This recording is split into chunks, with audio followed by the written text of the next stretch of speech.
This is an impromptu stream. I've got a mate next to me. Got him from Rent a Friend. And what we're going to do is some carving. Sure. Master Woodcarver, Gary Field. You got a website of it? I certainly have. Go check him out, Gary Field. www.garyfieldwoodcarver.com. There you go. See, and we're going to do a whale's tail out of ebony. Lovely piece of ebony here. And I'm going to make a very simple whale tail. So it's just a simple little project that you can do with very simple tools. Don't have to have carving tools as such. Just basically cut the shape out roughly. I've drawn a whale tail on the piece of ebony. Cut the shape out roughly so we can start to shape it. It finishes absolutely beautifully. So we've got a little stub I'm going to leave just on the end here, like that, so that can hold in the vise while we shape the tail. So in the end we're going to end up with a very nice little whale tail like so. So there we go.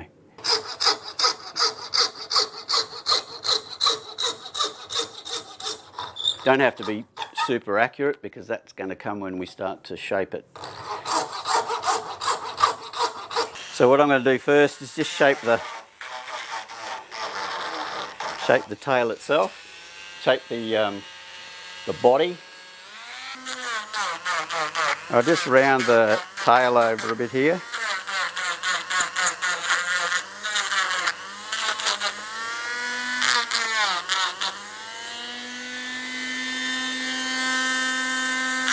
So by leaving that little stub on the end there, you can keep hold of it. You can hold it with your fingers or put it in the vise.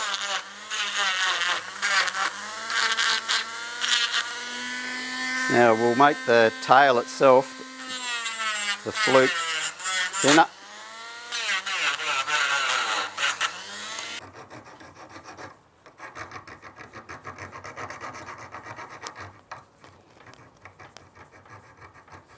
So you do have to be a little careful with ebony. Don't rush it. I'm saying that, I hope I don't break it myself, but on the tips of these you might just need to slow up a little bit. Is that a leather cushion, is it? That's just a little leather pad I made up. Sand inside. And it just lets you be able to move it around without damaging anything. I swap over the tools quite often because you know, obviously one shape won't do everything. There's a couple little bits here I'll probably change over to the Dremel in a minute and just do a couple more Dremel bits on it that I can't get into with the files. I could, but it's quicker just to Dremel them. So I might swap the bit over and just do a little bit more Dremel shaping.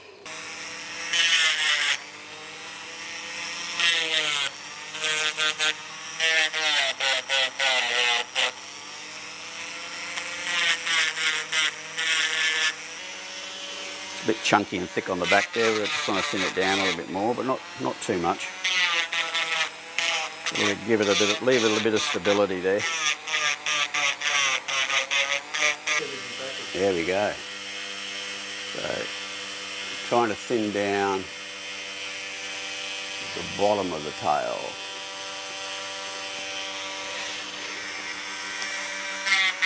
Looking all right, I think.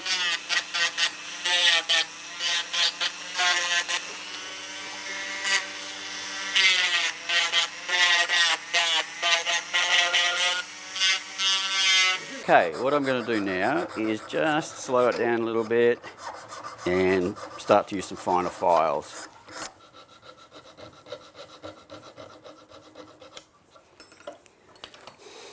All right, not too bad. See if I can get this in front of the camera again this time.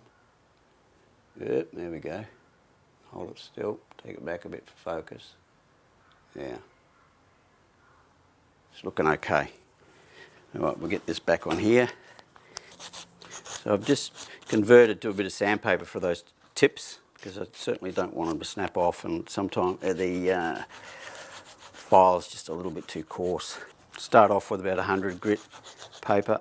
I work up to 600 was the finish on this little finish piece, and just a coat of oil and a coat of wax. And it's enough to bring it up to a beautiful little sheen.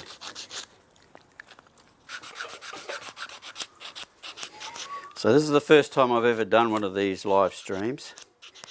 So I'm not sure whether I'm meant to be talking a lot or what, but didn't need to use wood carving chisels on this because it's a small project. Ebony's hard. So this is 320 grit I'm down to now, coming up quite nicely.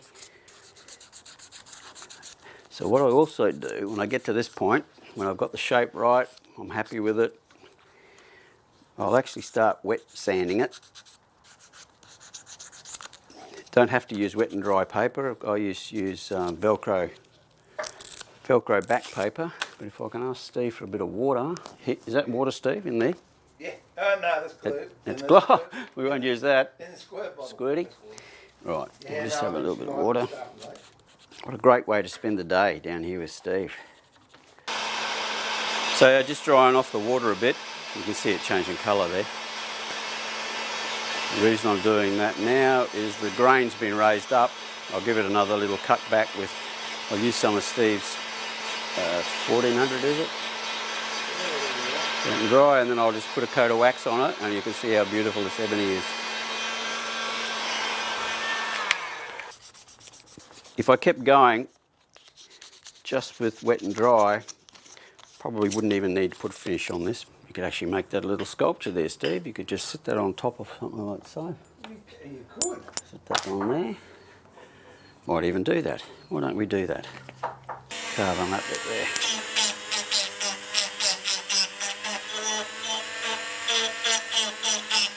There you go. So there, we're going to put some wax on it in a tick. So that was it. We're starting out, we were going to do a necklace. Gary was going to do a necklace.